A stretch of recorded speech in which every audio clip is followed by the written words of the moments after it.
Many thanks for still staying with us.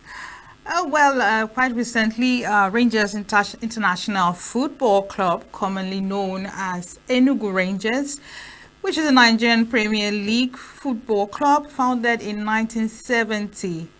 A documentary was done and put together captioned Never Say Die was recently premiered here in Enugu. Well, we're going to be talking about the details of that premiere. And our guest is Nze Ikeazor. He's an Obosi-born documentary filmmaker and writer. He is the producer of the film Never Say Die, Rangers of Enugu at 55. Good morning, Nze Ikeazor. Can you hear me clearly? Born, 042 born. So I just thought I should reference that. But thank you very much. Yes, good to hear from you. Thank you. All right.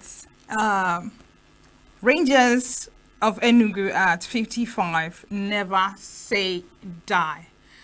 What was the background or the events leading to the production of this documentary? What was the objective for this? Uh, And then what was the justification for this documentary? okay. Thanks for that. Well, first of all, I've been a Rangers fan since 1972. My uncle Clifford Emily was the first director of sports of the Central State and one of the founders of Rangers. And as you can imagine, we were regularly every other holiday we were at Obusi. Or at Enugu at his place as for our holidays. And he was a Rangers man. He breathed Rangers. He slept Rangers. He ate Rangers.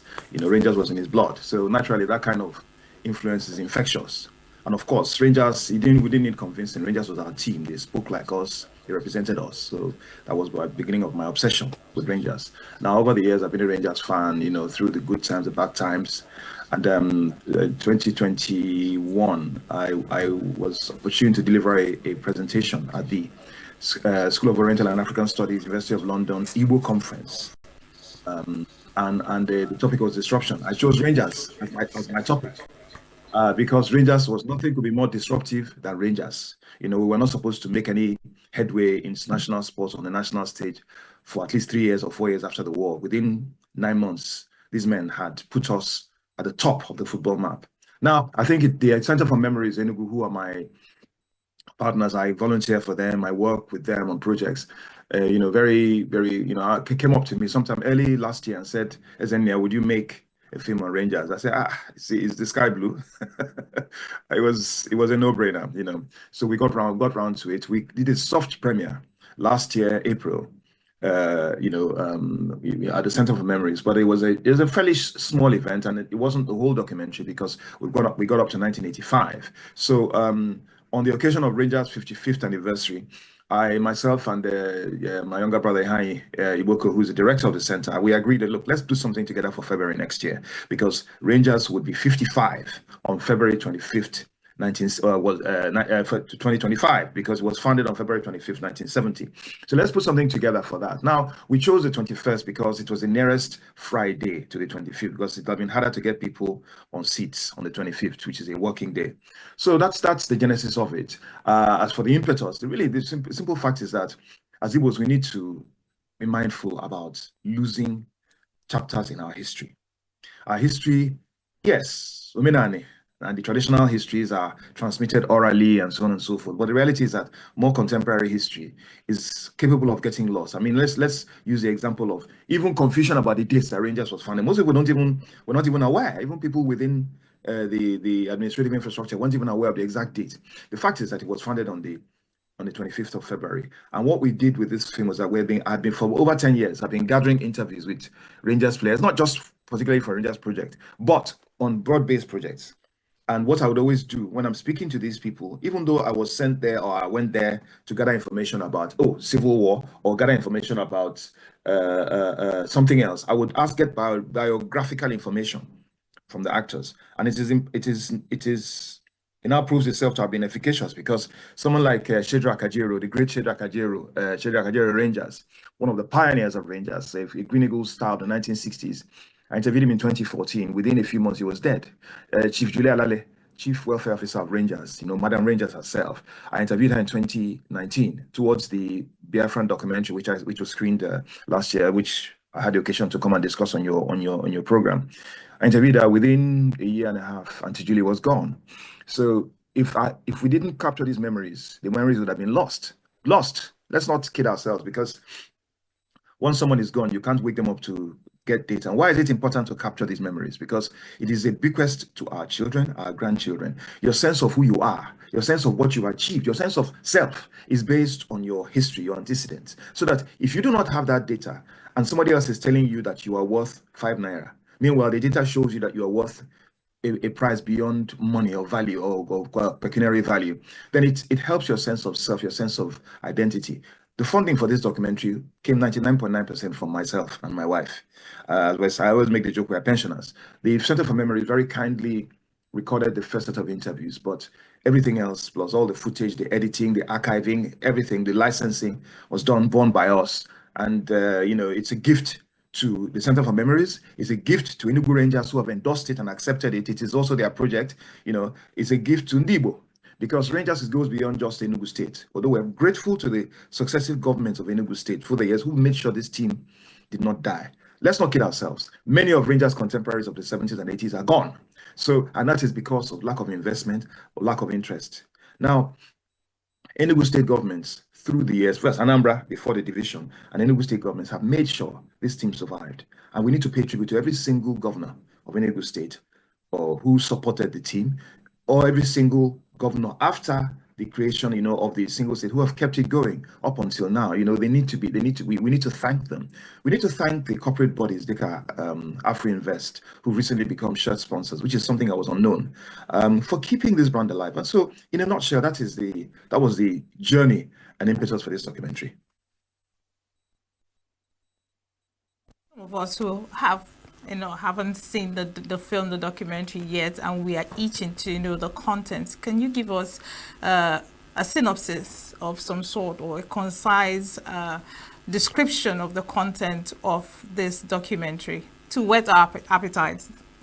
Okay, first of all, I'll quarrel with you for not seeing it, because it was screened at the Center for Memory on Friday, but I'm sure you probably were busy with work, so I'll forgive you, because I know you would have been there if you had a chance. But, Absolutely. Yeah, but needless to say, first of all, I will say that I will be granting you license to broadcast on our station.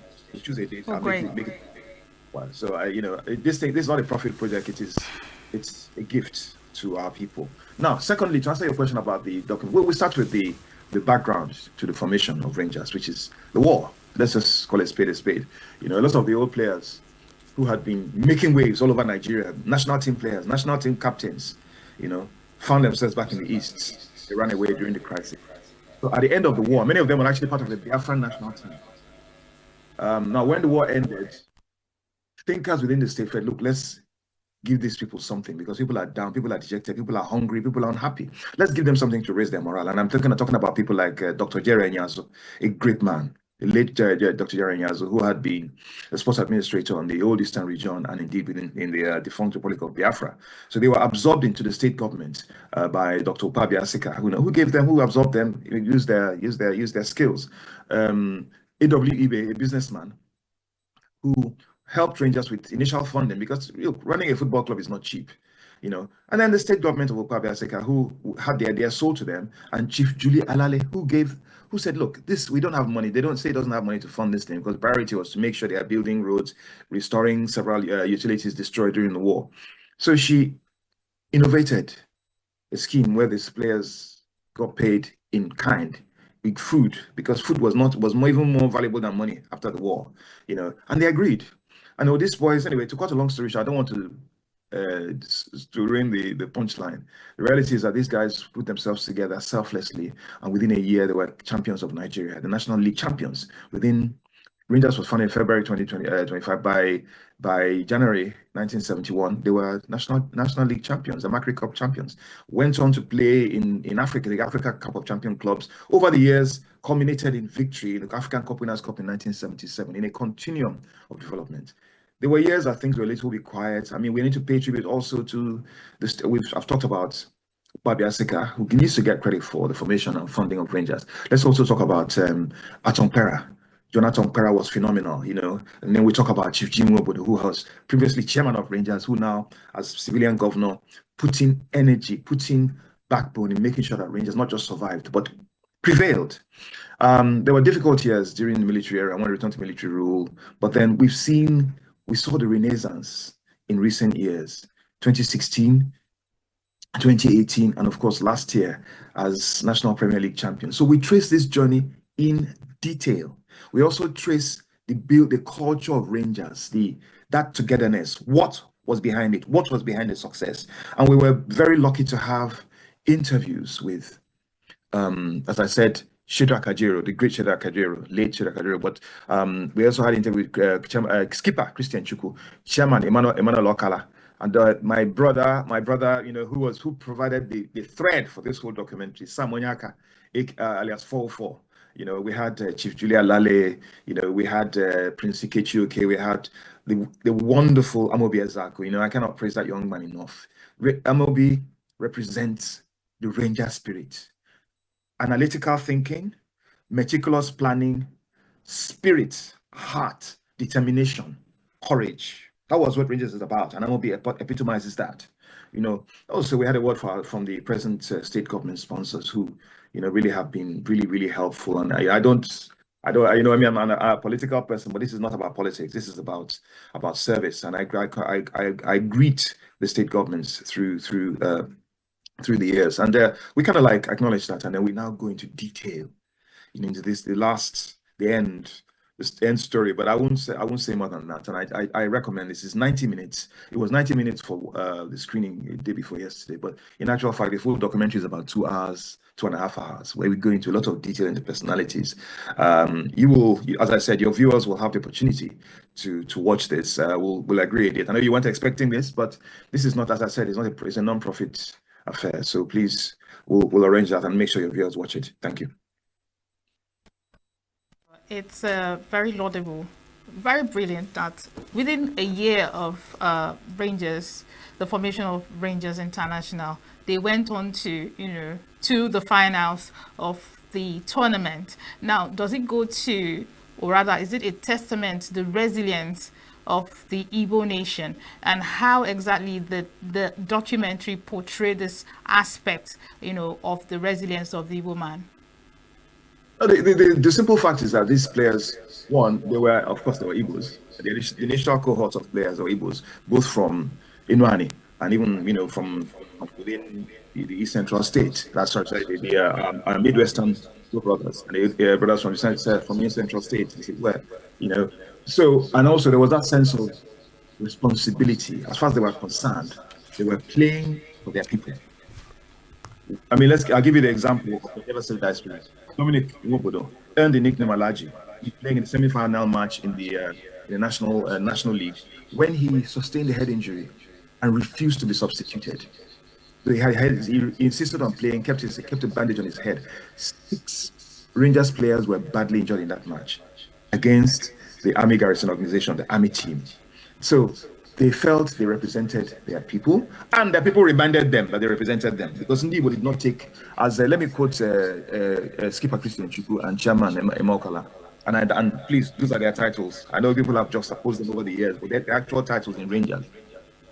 He said, the Igbo man does not joke with Rangers. This is chairman Emokala. Igbo man does not joke with Rangers. When you go on the field, they are hoping on you, so you have to deliver. Skipper Christian Chukwu said, he said, wherever we went, we knew that we represented people, and we had to represent our people well. And whenever they won, the crowd in Lagos singing Enyi by Enyi, almost like saying we are here. Now, I've mentioned the determination of the players on the field. Now, that determination was fueled by the groundswell of support for them. The love for the players was representative of that character of Ndibo, you know. Which is what my brother Chief Ben Etiaba itemized in a recent lecture, becomes a hero of the people. As man, so if you're going on an errand, make sure you fulfill. So they were fulfilling, they were delivering. And for this, and you see, sometimes when you have a groundswell of support behind you, you can't look back. The Russian army had a slogan during World War II, defense of Leningrad. They said, there is no land behind the Volga, which means there is no place for you to retreat. No retreat, no surrender. There's no land behind. You are backed up against the wall, even though there was actually land. But the psychological thinking was there is no land. So you fight here, you die here. And that was the spirit of Rangers. And that is the spirit of Igbo, generally. I do not want to talk about the war because the war is a tragedy. Nothing is not to be celebrated. But what I would say is that the war itself simply showed how Igbos were a resilient people, and Rangers' journey is a testament to resilience. Now, one of the points I made, without really revealing too much in this film, is that the simple fact of Rangers surviving till date, when many of their rivals had wilted away, atrophied, and disappeared, due to no fault of the players, was as a result of the resilience of the youth. Simple. So that even survival and staying in the first division to Premier League for 55 years is a testament to survival and a testament of the larger spirit of our people, which we should look back upon and reflect on, because it was done with integrity, it was done ethically, it was done competitively. It's like they faced up the competition without fear, competed in a sportsman-like manner. Rangers were a robust team, but certainly they had one of the better records in terms of fair play in that league. And that in itself is, should I say, is a target for Ndibo as we move forward into the 21st century. Really, we are competitive, but we can also be competitive. The 99% of our people achieve without the slurs, without the impact of the slurs and the some of the comments I made about our ethics or our approach to commerce or capitalism, which is an unfair categorization. And Rangers epitomizes this, because 99% of our people don't need shortcuts, as sometimes alluded by some of our traducers. We don't need those shortcuts because we're capable of competing on any level, on any play, on any field, anywhere. And we do it. Go to America, go to the US, go to Europe, go to America, go to the US, go to Europe, wherever our people are, and they're given a level playing field. We excel, and that is the testimony. That is the linkage. That is the example that Rangers sets. That is the case study that Rangers exemplifies of the spirit, the true spirit of our people. In the course of your research for the film and probably during production, were there any emotional stories or untold moments or surprising issues that we didn't know about earlier before now that came up? Any one of them of such that you want to share with us? Yes, there were quite a few, and I don't want to say too much, because otherwise I'll just tell you people the whole film with my mouth. There were several moments, and I won't lie to you. I had a very brilliant editor at Enugu who edited the film, and then he sent it to me. The thing is that whenever films are sent to me, I will still spend another few weeks editing myself personally, because if this is not it's not a joke for me. It's not a joke, and it has to reflect my own vision. And I will not lie to you, editing this thing a couple of times, I broke down in tears. And I'm even close to that now, because particularly the testimonies of Chief Julie Alale. In all my films, I make sure there's female involvement, not because I have to represent for wokeness, no, because women have always been part of every single story in our history, have been an important strategic part.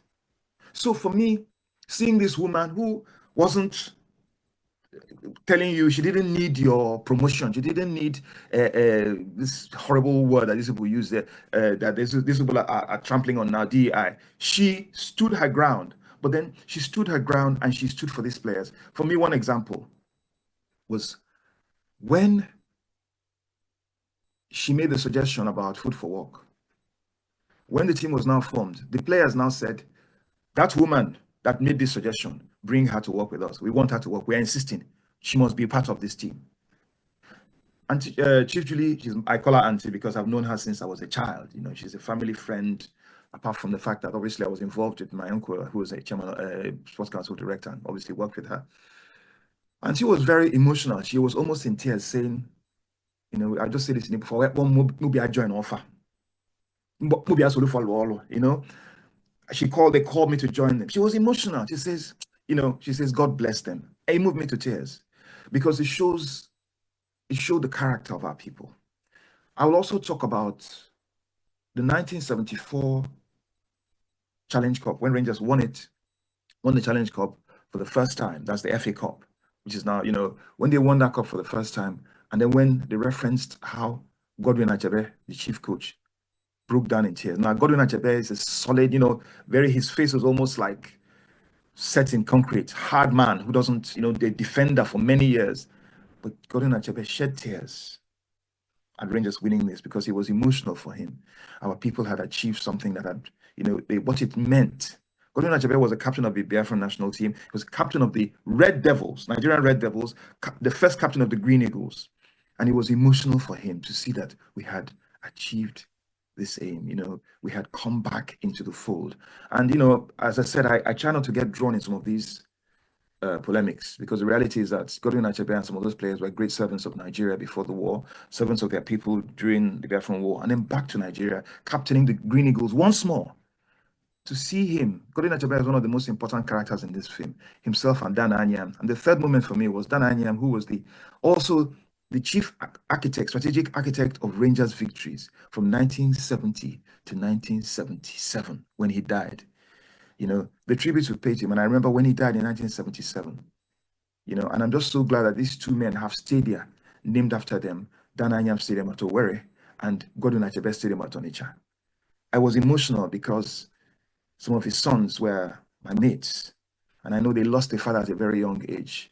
And I just hope that in this film, we manage to pay tribute to his service to his country, to his service to our people. We cannot be grateful enough to those people. So those moments move me to tears because, look, this is our history. And this is a history that our young people need to know, to have perspective on who they are and what they can achieve and what they can be once there's a level playing field. So that let us ensure that in this our national discourse, that guaranteeing a level playing field, as far as that is possible, because there's no equal society anywhere in the world. There may be degrees of inequality, but at least that you have a access to success, that you have a level playing field where you can aspire. This is all I think every single Nigerian, at least I hope most Nigerians aspire to that. And that is what made me emotional, because I saw what people that could achieve, and you achieve these things by building bridges. John Atompera was a chief man who supported Rangers with every bit he has. He gave Rangers everything they wanted. We built bridges because David Sinowumi was one of the architects of the 2016 victory, and a Shekiri man. Coach Ogunbote was a Yoruba man who propelled this team to victory. I could talk about the players, Ajani Ibrahim, who scored the last goal of the Asaba Miracle. So at the end of the day, we build these structures, we get stronger. Alloys are stronger when there's mixtures. But at the same time, it doesn't mean you forget who you are, or you lose your core. You don't. You don't lose your core, but it is done with respect and cooperation. Inter-ethnic, intercultural respect, but protection of your own values, protection of your own identity, but embracing others who come to you in fellowship. As people have been saying, if you're with me, and in fact, the Yorubas have their own saying, the person that shows, that defers to me, I defer to him. If you defer to me, I defer to you. So unity, cohesion, because the character of Rangers changed till the present day. It's a multi-ethnic group, but at the end of the day, the core of the Ranger spirit is still there. It is sited in Igbo land, but we welcome everyone, as we have always done. We welcome all ethnicities in brotherhood. As long as you come with good intentions, as long as you come with, with warmth, with love, you are our brother. But it doesn't mean we forget who we are. We remember who we are, but we embrace those that embrace us. So that was the emotional arc for me in the making of this documentary. Listening to you talk, you have already made me emotional. I'm trying to fight back tears. I'm trying to be strong here. So you be careful so I don't break into tears while interviewing you. All right, but I would like you to give us an overview of how Rangers has metamorphosed over the years. But before we get to that, I want you to tell me, because you mentioned something about building bridges. Most of our foremost players are gone, they are past now, but do we still have some of them who are still alive? And has there been bridges built in terms of reaching out to them, finding out whether they're in good health or things like that? Are there any of such who are still alive that has been reached out to? Oh, you see, that what you must understand is that the Old Rangers Players Association, they are extremely strong in terms of their activities, their bonds. And in fact, when was it? 4 years ago, I organized myself and the Nigerian History Group, which I belong to. It started out as a WhatsApp group. It's actually become quite an institutional platform. Organized a 70th birthday conference for Chairman Imokala, which was virtual because this was during the lockdown. And the ex-Rangers players, they came out in force, to deliver their messages, to contribute. Now, on the broader scale, they meet regularly. The ex-Rangers players meet regularly. They meet once in a while. Those that can still play, play. Those that can't play, stand and watch. But obviously, the number is dwindling. Of the original number, I mean, how many did we lose last year alone? We lost the great Kenneth Abana. Wow. We lost Stanley Okoronkwo, Don Dirty. Which is another quite emotional thing for me because these are my heroes. They would come to Obusi for Christmas in the mid 70s, 1974, 1975, and I would, small man like me, I'd hang out with them. I remember walking up the stairs to my uncle's house with Christian Chuku hand in hand. And there are quite a few around, but obviously some of the older ones, infirm ones, are going. We nearly lost skipper Christian Chuku a few years ago, and I want to thank Mr. Otedola for standing in and saving his life.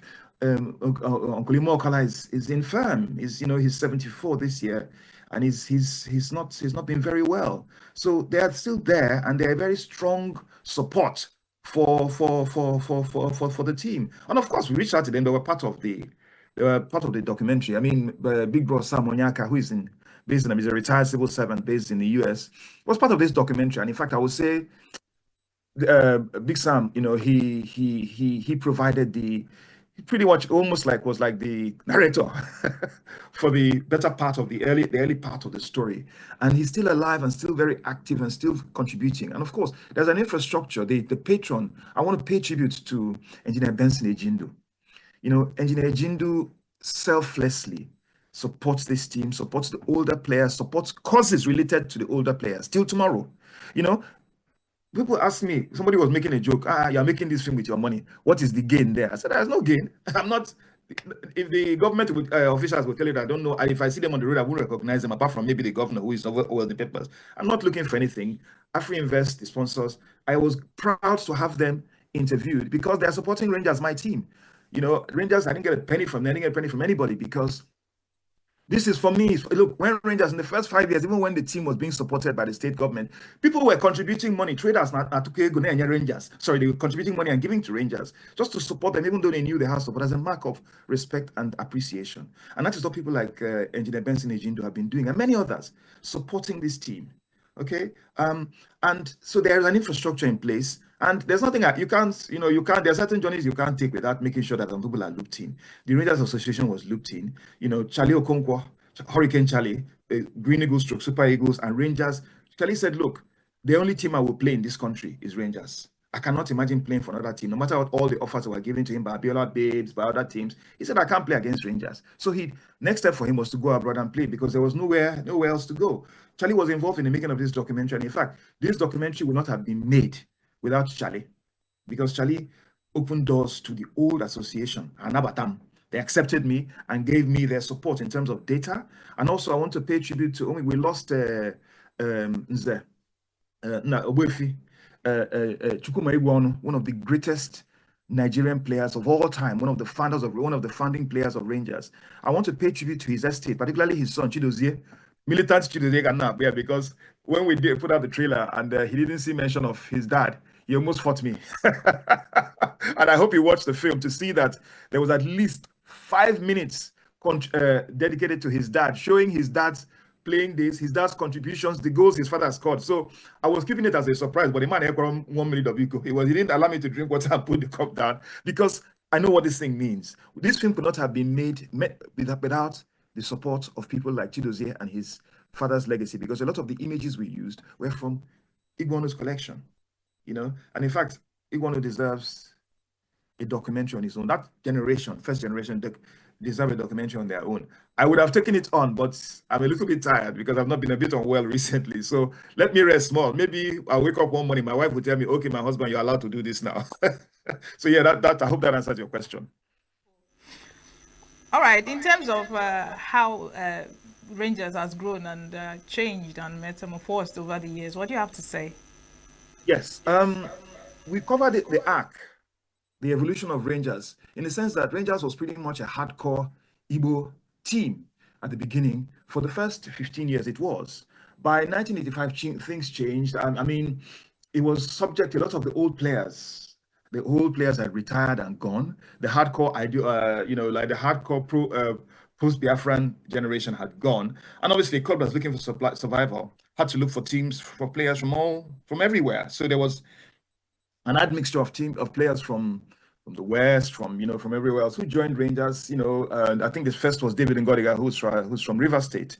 No, it's actually from Bayelsa State, but a great servant of Rangers, a great fighter for Rangers on the field. Now, the truth is that yes, the culture changed from being hardcore Igbo to a more pan-Nigerian culture. Now, there are some that say, oh, that was the cause of the decline of Rangers. I don't know, because after all, I don't support that, because the reality is that I will cite again a simple example. When a lot of the teams that were Rangers competitors, I mean, even 3SC, that's ISCC, which became 3SC, was disbanded after some time. You know what I mean? And all teams in Nigeria had an admixture of players from everywhere, because we now began began a professional league. We went where the money was, and it's the way it is now. There were innovations introduced. I mean, when the late Chief Ben Osimona took over the management of Rangers, he introduced some innovations, obviously based on his experience at Crystal Palace, where he had been a large shareholder. It's arguable as to whether it would have succeeded, because he died soon after. So we don't know. All we can say is that we have to pay tribute to his own contributions in introducing a modernization of Rangers, in terms of pulling Rangers away from the old, the old boys culture of the early 70s to a more modern culture. I don't know if it will have succeeded, but what I do know is that Rangers continue to grow and at least survive. We just continue to coast, tread water, where we would say, and that culture, that multi-ethnic culture continued. I mean, David Sunowumi took over the management of the team, and whatever anybody wants to say, in 2016 we had, but then the hardcore characters still remain, because the old Rangers players continue to support the team spiritually and psychologically. And then furthermore, we had look, let's not forget the contributions of coaches, people like Benedict Tugu Surugede. Surugede started his career in Rangers even from the feeder team, what they call the Greater Tomorrow. He was the captain of the Greater Tomorrow in 1972. And from Greater Tomorrow, he now joined the Rangers team, and he was, it's typical of that Rangers spirit, bulldog. Surugede was a man who played, as he said, I play with everything, I don't have reserves. So he was within the coaching establishment. So he kept some of that historical, cultural aspect of never say die. He kept some of that within it. So you have the modernist approach, and then you still have the old, hardcore, blood and guts, as I would say. You're putting General Patton, the World War II US general. And then, look, some of the coaches Rangers have been excellent. Then you now have the modernization of Rangers under the Amobi Ezeaku era. So David Sunowumi is excellent. I will hear no criticism of him beyond the standard, beyond the truthful. I will hear no criticism of him, least of all his ethnicity, because he served Rangers faithfully. And the fact that he moved on to bigger things after Rangers shows you his quality. And then you have Amobi coming in. I've spoken enough about Amobi before. It seems as if I received brown envelope from him. I didn't. The only thing I've ever received from Amobi is a Rangers pennant, a red Rangers pennant, which hangs on my wall here in my living room, so that anybody that doesn't like it, well, don't enter my house. But his combination of the old spirit, the old hardcore energy, the whole that determination with modern methods, with modern methods of management and a human approach. As he said, I looked at the players, I look at them as human beings first. before footballers. Obviously, you have to be good at what you do now. If you can't play, you can't be Rangers. It's a given. But treating them not just as commodities, not just as tools or articles, but as human beings first, and then motivating them, but then instilling in them that courage. Chukwudi Okwado, the captain of Rangers, the present captain of Rangers, was interviewed, and he said, I don't know, but one thing they instill in us in this place is that never say die. We are told that the match is not over until the whistle is blown, so we start to fight. Look, the Asaba Miracle was suggestive. In fact, I would say it rivals anything the old boys did.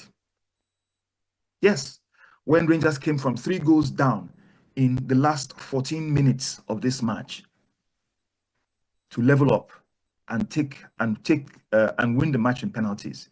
That is, if there's any demonstration of the never say die spirit, which is at the core, the historical core, the constant, consistent historical core of Rangers, that was it. And this was done recently by young boys of the current generations, by my children's age mates. You understand me? Can you hear me, Nze?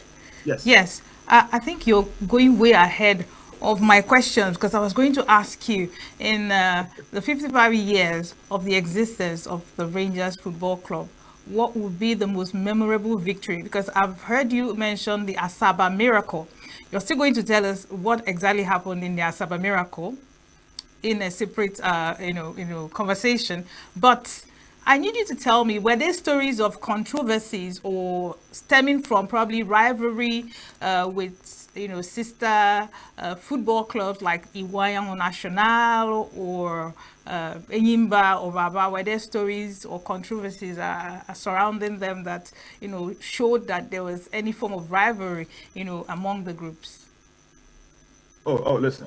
The biggest rivalry. Look, no disrespect to Enyimba and Heartlands and the like, but the biggest rivalry, Rangers IICC. No question. No question. Let's look. We can start with 1971, the WNDC, because WNDC was the forefather of. Ibadan Lions was the forefather of WNDC. WNDC was the forefather of IICC. Now, WNDC beat us in the final of the 1971 Federation Challenge Cup, and I don't think Godwin Achebe ever forgave them for that. So that when we now won the Challenge Cup in 1974, we beat Mighty Jets. It was not ISCC. Now, 1977. This is the match. 1977, the semi-finals of the African Cup Winners' Cup. When we met ISCC. First of all, Rangers had won the league, so they were meant to play in the African Cup of Champion Clubs.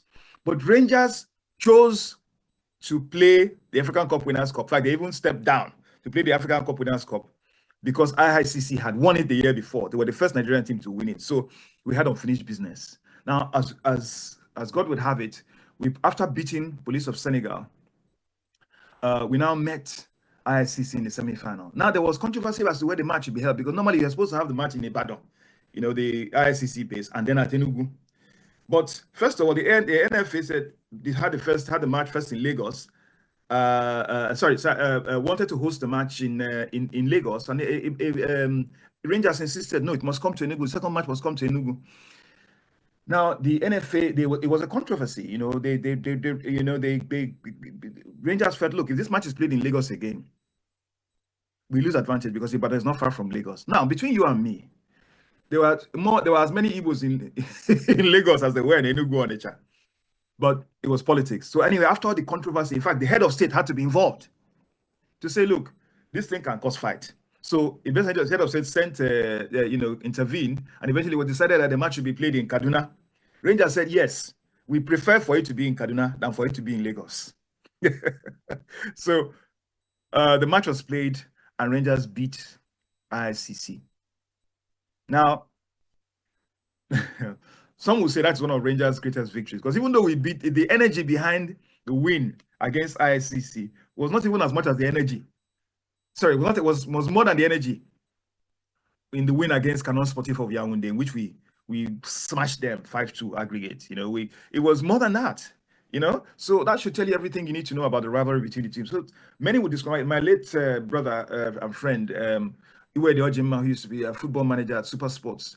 in an article he posted, he published about 10 years ago, described it as the greatest game in history. That is the Rangers ISCC match in Kaduna. So yeah, that and the Asaba miracle stand to me. Good, Rangers had many victories. Let's not shake it. But that and the Asaba miracle of 1977 were two of the biggest matches, the most emotional matches for Rangers fans. But I speak for myself. It's obvious, and it's fair to say that football is much more than just a game. It's something that has shaped unity, it has shaped culture, it has shaped history. Now, how has Rangers International Football Club shaped the socio-political landscape of Nigeria, and particularly the Southeast, in a nutshell? Yeah, I mean, in my documentary, the Biafran documentary, I pretty much summarize that as being that after the war, with obviously with the psychological impact of defeat in the war, is what it is. Rangers showed our people that we could be winners in peace. Now, what it also, but that's for our people, Rangers and things like the Achilogu troop, which won the NAFEST Gong in 1970. The handball team, cultural products like New Masquerade teams, showed exported our cultural, our soft power to the national stage. In fact, stronger than it was before the war. Because before the war, yeah, we were making progress. But now, with the centralization of authority, we were now able to propel ourselves to the center stage. So people began to, things like Enyi by Enyi, Nzobu Nzobu entered the national lexicon. More Pepo Kwagisi entered the national lexicon because of the Bredaya. Ewukanbia entered the national lexicon. Writers would use the Achilogo dance in their imagery in journalists. I mean Yoruba journalists, Ishekiri journalists will use the Achilogo dance in their creative writing for imagery.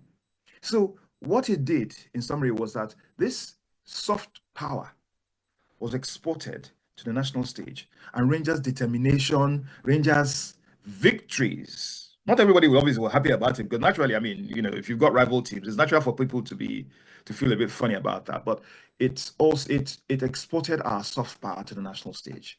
Now, I want to talk about rivalries. Let me say just very quickly. Yes, IICC were Rangers' biggest rivals emotionally through the years. But let's bear one thing in mind, that these players, before people go and weave all kinds of apocrypha, these players on the national team in the 1970s, which is the period I'm referring to, were actually very good friends off the field of play. They might have had a rivalries, which are quite bitter on the field.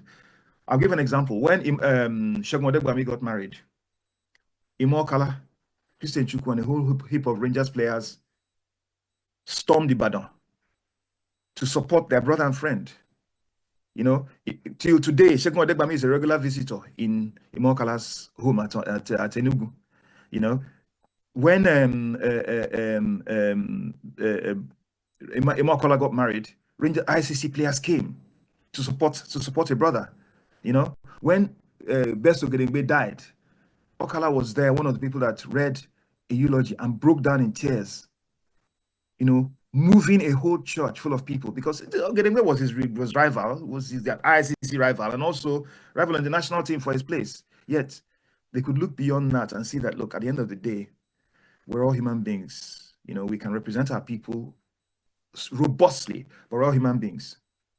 Aseka Abola Abolo, which was the motto of some of these hardcore players, supporters of Rangers, players of Rangers, because they want weak men. They want weak. But if you call me a brother, I'll call you a brother. And that's the attitude of Ndibo, which is why a lot of Yorubas, a lot of other ethnic groups live within Igbo land quietly, happily, because we are. If you say you're with us, we are with us. Obo Hausa has been in Onitsha for years, in several parts of Igbo land. If you are living quietly, we won't disturb you. You own land, you build your house, you provide services. You understand me? You're providing a service. Embrace you. And that is the attitude of the Igbo man. And that is the attitude of the majority of the Nigerian population. Because we all coexisted even before Britain came here, before the colonials came. So Ranger's story, on a very personal level, epitomizes how we lived. We've lived through the ages.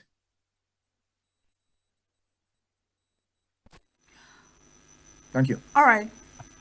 So, Nze, we have very limited time now. I wish I had you longer, but it is what it is. I want you to summarize what exactly happened at the Asaba miracle quickly, and then tell us what would be the major takeaway you want anyone who watches the documentary to have at the end of the day. Yeah. So miracle, in simple summary, was this. The Kano Pillars, where Rangers had played their preliminary matches in Kano and had a lot of support from Kano people. God bless them. But then, when in the semi-final, we now met